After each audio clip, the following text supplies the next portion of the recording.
Los filósofos no han hecho más que interpretar de diversos modos el mundo, pero de lo que se trata es de transformarlo. Karl Marx, tesis sobre Feuerbach, tesis 11.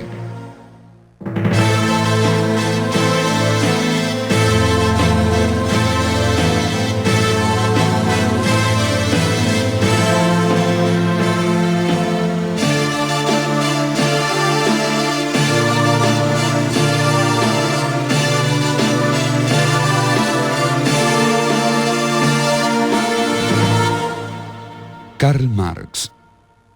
Marx es un filósofo que plantea fundamentalmente que al mundo no hay que interpretarlo sino transformarlo. Plantea la filosofía de la praxis, la unión de la teoría y la práctica, la acción directa para transformar el mundo.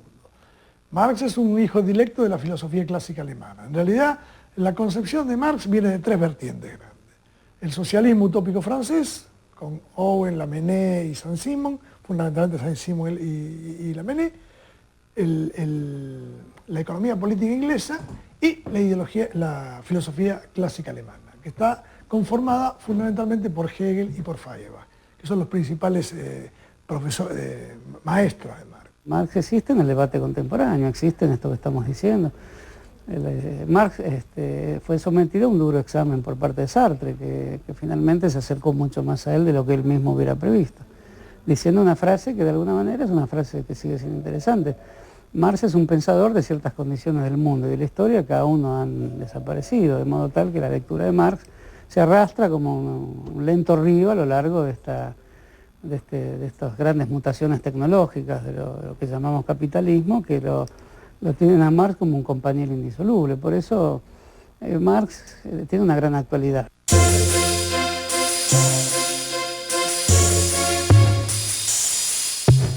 Karl Heinrich Marx nació el 5 de mayo de 1818 en Treveris, una ciudad renana. Su padre era un acomodado abogado de ideas liberales que trabajaba para el Ministerio de Justicia. Luego de la anexión de Renania por parte de Prusia, la familia Marx, de ascendencia judía, tuvo que convertirse al evangelismo para que el padre de Karl pudiera seguir ejerciendo su profesión. Marx era hijo de un abogado que se había recibido en la Universidad de Bonn, un abogado judío de padre y abuelo judíos y rabinos, que se había convertido al cristianismo, al luteranismo, bueno, por cuestiones vinculadas a la situación de los judíos en Alemania. El padre de Marx, Herschel Marx, el abuelo era Levi Marx, cambia entonces su nombre por el de Heinrich Marx, y su madre era de origen húngaro, un matrimonio que tuvo 8 hijos, la mayor era una mujer, Sofía, y luego venía Carlos Marx, o sea que era el mayor de los hijos varones. Marx es de una ciudad alemana junto al río Mosela, la ciudad de Treveris. Justamente las actividades económicas de los viñateros y los recolectores de leña del río Mosela le inspiran la primera observación aguda sobre la relación entre el trabajo y las formas en que se construyen vínculos sociales. Por consejo de su padre, va a estudiar Derecho, Abogacía, a la misma universidad de su padre, a la Universidad de Bonn. Estamos hablando ya de un Marx con 16, 17 años. Marx frecuentaba también la casa, en ese tiempo de la adolescencia, de un amigo de su padre que vivía en la misma calle, que era Ludwig von Westphalen. decir Westfalen puede provocar asociaciones con Westfalia, o sea, está claro que Ludwig von Westphalen pertenecía a la aristocracia, a la alta burguesía, y además, entre varios hijos, tenía una hija. La hija era Jenny von Westphalen, a la que Marx, en esa etapa de la adolescencia y cuando iba para Bonn, pidió el matrimonio. Lo que, pese a la diferencia de clase, le fue efectivamente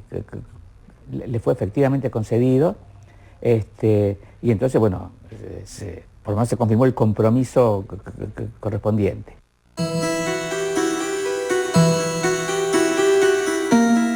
El joven Marx continuó sus estudios en Berlín, interesándose especialmente por la filosofía.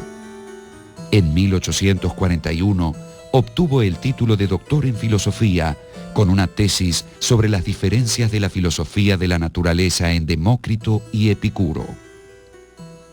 Del atomista y materialista Demócrito con el espiritualista Epicuro. Es curioso que en su tesis, digo, no de manera, en fin, terrible, digamos, se pronuncia de algún modo por el espiritualista Epicuro por sobre Demócrito. Digo, curioso pensando en el desarrollo posterior de Marx.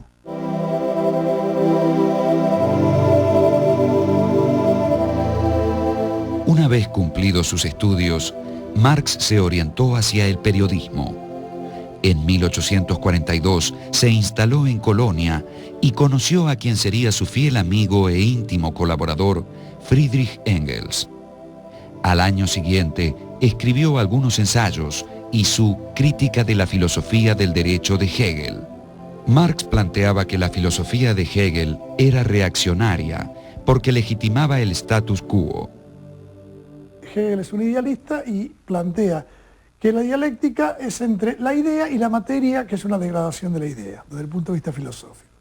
Y Marx plantea las cosas al revés, él y Engels lo plantean al revés, que la materia está en movimiento permanente, que es eterna, y que la idea, o sea, la conciencia, es producto del ser y no al revés. El ser determina la conciencia, la práctica determina la teoría. Vista la historia con una gran generosidad, Marx es un capítulo de la historia de Hegel, pero al mismo tiempo, vista con rigor de las militancias sociales y políticas del siglo XIX y del siglo XX, Marx es el gran heredero y al mismo tiempo el gran crítico de Hegel, y es una pareja indisoluble, ¿no? Es uno de los grandes momentos del humanismo revolucionario del siglo XIX, para llamarlo con un nombre que hoy sería interesante para reavivar estos grandes legados. Marx va a tomar fuertemente la dialéctica de Hegel, aunque la va a desarrollar y la va a utilizar a su manera, va a ser heredero en algún sentido de algunos aspectos de la filosofía hegeliana vía filósofos como el mismo Schelling. Digo el mismo Schelling porque si uno habla del movimiento del idealismo alemán, está mencionando a Fichte, a Schelling y a Hegel. En términos generales, para estudiar a Marx no se puede estudiar a Marx desde la lógica formal, hay que estudiarla desde la lógica dialéctica. Y la lógica dialéctica no estudia la foto fija, estudia el movimiento. Estudia una cosa en sus concatenaciones, en sus principios y en sus terminaciones. Estudia la cosa siempre en movimiento, nunca fija. En 1844, Marx se dirigió con su esposa a París, donde intentó vivir de sus colaboraciones periodísticas. En esta época escribió los Manuscritos Económico-Filosóficos, que se mantendrían inéditos hasta 1930. En ese texto destacó la naturaleza alienada del trabajo bajo el capitalismo y analizó el fenómeno que denominó fetichismo de la mercancía. Se supone que el precio, en términos económicos, tiene que ser la expresión monetaria del valor. Pero ¿por qué hay diferencia entre valor y precio? Te pongo un caso. A la cancha, vos producís una pelota de fútbol. Supongamos que la producción de la pelota de fútbol te cuesta X tiempo producirla, por lo tanto, ese tiempo transfigurado en una medida monetaria son 100 pesos. Macanudo, la pelota vale 100 pesos porque cuesta X tiempo producirla. Pero vos la llevas a la cancha de River llena, cuando estás jugando con Boca, la pones en circulación, la pelota, y después la sacás en circulación. ¿Qué precio tiene esa pelota? ¿Su precio coincide con el valor? No, el precio se va a las nubes. ¿Por qué? Porque está fetichizada. Entonces el fetichismo de la mercancía, que es justamente la definición de la mercancía. Hay mercancías porque hay esta forma de tapar en la vida la experiencia real sobre las cosas y el papel que el hombre desarrolla gobernando las cosas. Como esto se invertiría, las cosas aparecen gobernando la vida, de ahí la expresión cosificación. Marx realiza esa formidable crítica que después tendrá una consecuencia en toda la filosofía del siglo XIX y del siglo XX, sobre todo del siglo XX, y en la Escuela de Frankfurt particularmente, muy amplia. De modo que la idea de mercancía como una experiencia falsa sobre la realidad, pero no menos que intensa, porque puede ser falsa, pero la experiencia también es una experiencia que liga a las personas a un mundo que hay que transformar, a un mundo que oculta las raíces de la vida productiva, pero no deja de ser una experiencia intensa. Yo creo que lo más importante de los manuscritos económicos filosóficos, que estaba escrito cuando Marx era joven, en 1844, o sea, cuando era hegeliana izquierda, es el concepto de alienación y enajenación. La alienación es la enajenación, la alienación es la alienación del hombre frente al trabajo, y la enajenación Marx le llama al hombre frente a la producción de bienes de consumo, de mercancías. Porque la mercancía es el propio capitalista. E inclusive el hombre está enfrentado a la naturaleza en ese momento. Aunque el hombre es parte de la naturaleza, se enfrenta a la naturaleza y cuando produce más objetos, se le da más valor a los objetos que produce que al hombre que los produce, digamos.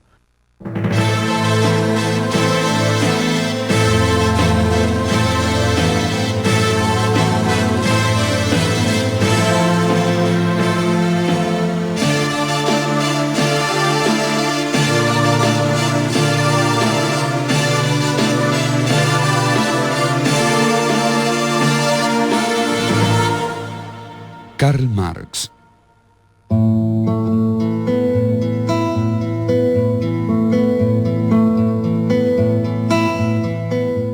Entre 1844 y 1845, Marx había publicado algunos artículos en un semanario de tendencia antirrusa y antiprusiana que se editaba en Francia. A pedido del gobierno de Prusia, el Ministerio del Interior francés ordenó la expulsión de los colaboradores de dicha publicación. Marx tuvo que trasladarse a Bruselas, donde reanudó los estudios económicos e históricos que había iniciado en París. Engels se reunió con él y juntos dirigieron un periódico financiado por industriales renanos. También publicaron conjuntamente La Sagrada Familia, libro en el que criticaron fuertemente a los círculos académicos prusianos. En esos años, Marx redactó sus tesis sobre Feuerbach y un texto que solo fue conocido póstumamente, La ideología alemana. Exponía allí que la naturaleza de los individuos depende de condiciones materiales. Marx dice, digamos, que hay 3 niveles para la comprensión de una sociedad. El nivel económico en última instancia es el que determina los otros niveles, pero los otros niveles son el jurídico-político y el ideológico. El jurídico-político está determinado por el Estado y las instituciones políticas. Y el ideológico está determinado por las ideas dominantes en ese momento.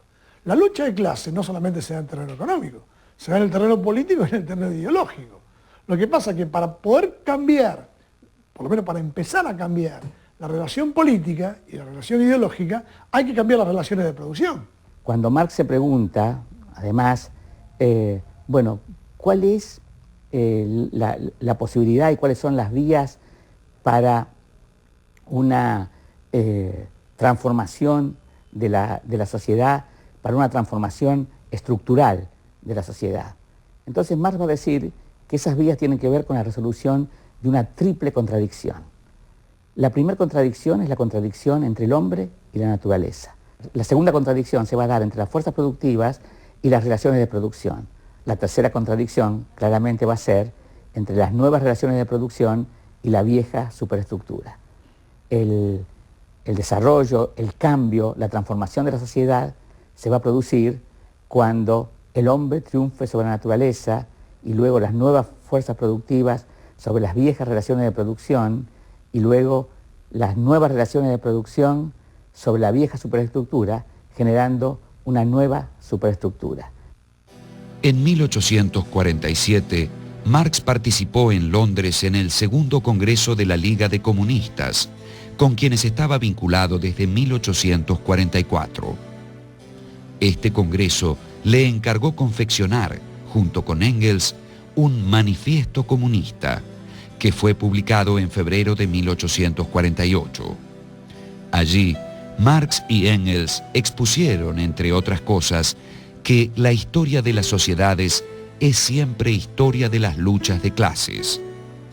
Fue la piedra angular de lo que luego recibió el nombre de materialismo histórico.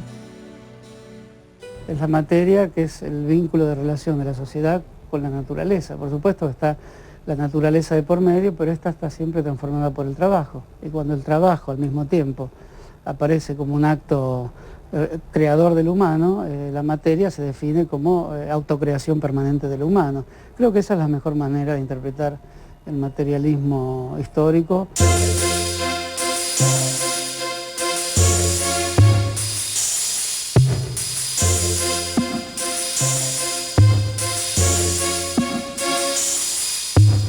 En 1848, Marx se instaló en Colonia, pero al año siguiente, un artículo sobre la historia de Prusia, que el gobierno prusiano consideró ofensivo, generó su expulsión del territorio alemán.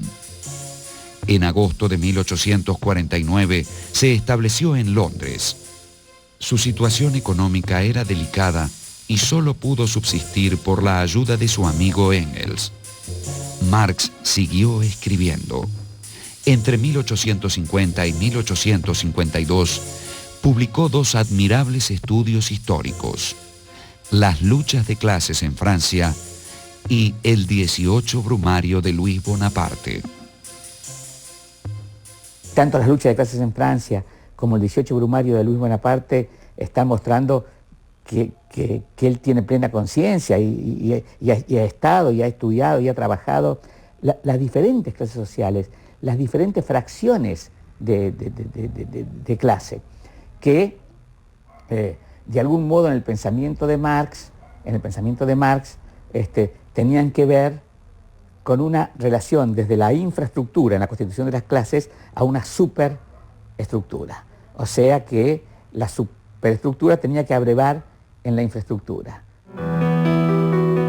Marx aceleró sus estudios sistemáticos de la historia económica, aprendió idiomas y comenzó a redactar las notas de lo que sería su mayor obra, Contribución a la crítica de la economía política. Fue publicada en 1859 y resultó bien recibida. La contribución a la crítica de la economía política es el antecedente del Capital, donde habla del dinero, el papel del dinero, de la metamorfosis de la mercancía, de que producción, circulación, distribución y consumo son un mismo proceso, que no están separados, cosa que después va a desarrollar el Capital. Eso y los Grundrisses. Los Grundrisses son elementos borradores, digamos, que creo que son dos tomos, en donde ahí esboza los apuntes que después dan vida al Capital, digamos. Desde 1864, Marx fue elegido para integrar el Consejo General de la Asociación Internacional de los Trabajadores, o, como luego se la llamó, la Primera Internacional. Marx subrayó, en abierta oposición a los dirigentes anarquistas, la necesidad de formas efectivas de acción para defender los intereses obreros, sin excluir la constitución de la clase obrera en un partido político. Marx tenía la teoría del Frente Único. Siempre fue un hombre justamente que tenía propensión a unificar al proletariado y a debatir en el seno del proletariado las diferencias, digamos. Pero en el seno del proletariado contra la patronal. Entonces crea la Primera Internacional, conjuntamente con los bakuninistas y demás, pero después hay una decisión de los anarquistas en esta Primera Internacional, y Marx propone llevar esta internacional, que se llama Asociación Internacional de Trabajadores, a Nueva York. La otra se queda en Berlín y la manejan los anarquistas. La continuación de la contribución a la crítica de la economía política apareció en alemán en 1867 bajo el título El Capital, Crítica de la economía política, libro 1. En el campo social, precisamente lo que se ve es que hay un conjunto de clases, que están en constante lucha. Y entonces la pregunta es, bueno, ¿y por qué hay diferentes clases sociales que están en constante lucha? La respuesta que va a intentar dar Marx va a ser una resolución del tema, del problema, en el campo económico. No haciendo un reduccionismo a lo económico, en el que todo tenía que quedarse en lo económico. La idea de Marx es llegar a lo económico, resolver el problema en el campo económico y luego volver con el problema resuelto a cada uno de los otros ámbitos, al social, al político y más difícilmente al religioso. Aquí estamos hablando de una obra central como es El Capital. Según Marx, la riqueza no es producida por el capital, sino por el trabajo humano. Lo que origina la ganancia capitalista no es más que la explotación del obrero. Allí donde los economistas clásicos veían relaciones entre mercancías, Marx descubrió relaciones sociales. La economía clásica señalaba que el dinero producía más dinero. Este agregado de valor es lo que se llamaba plusvalía. La plusvalía es la cantidad de trabajo no retribuido. Y entonces a través de la cantidad de trabajo no retribuido, Marx, por ejemplo, muestra cómo en el trabajo, una parte del trabajo es lo que el préstamo que de las máquinas hacen los capitalistas a los obreros para que puedan ejercitar su fuerza de trabajo. Otra parte es la ganancia del capitalista y otra parte es lo que se le da al obrero por la vía de un salario como pago por su trabajo. Según Marx, el capitalismo supone una tendencia al aumento de la miseria material de los trabajadores y, como consecuencia, tensiones sociales cada vez mayores. Pero Marx opinaba que el capitalismo avanzaba hacia su crisis final y hacia la revolución que aboliría las clases sociales. Marx justamente dice que la propiedad privada es la que produce la alienación, la enajenación del trabajador. Entonces él dice que la única forma de salir de la alienación y de la enajenación es que el trabajador deje de ser un proletario. ¿Qué significa ser un proletario? Tener que vender tu fuerza de trabajo en el mercado, vender tu fuerza de trabajo en el mercado por un salario. A partir de 1869, Engels pudo asegurar a Marx una renta anual fija para que pudiera despreocuparse del dinero. No obstante, su pésima salud y las muertes de su esposa y su hija mayor oscurecieron sus últimos años. Falleció en Londres el 14 de marzo de 1883, víctima de un absceso pulmonar. Ya había terminado los 2 volúmenes siguientes de El Capital.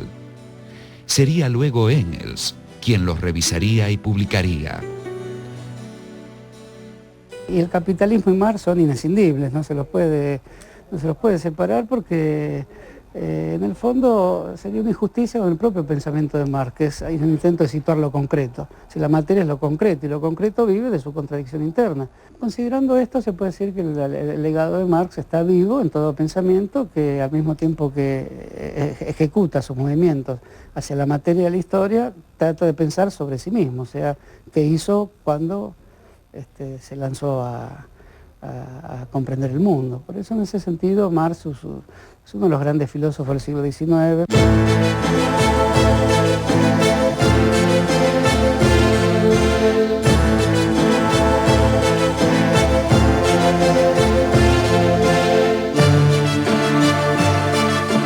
Las ideas de Marx influyeron en el movimiento obrero en general y en grupos autotitulados marxistas.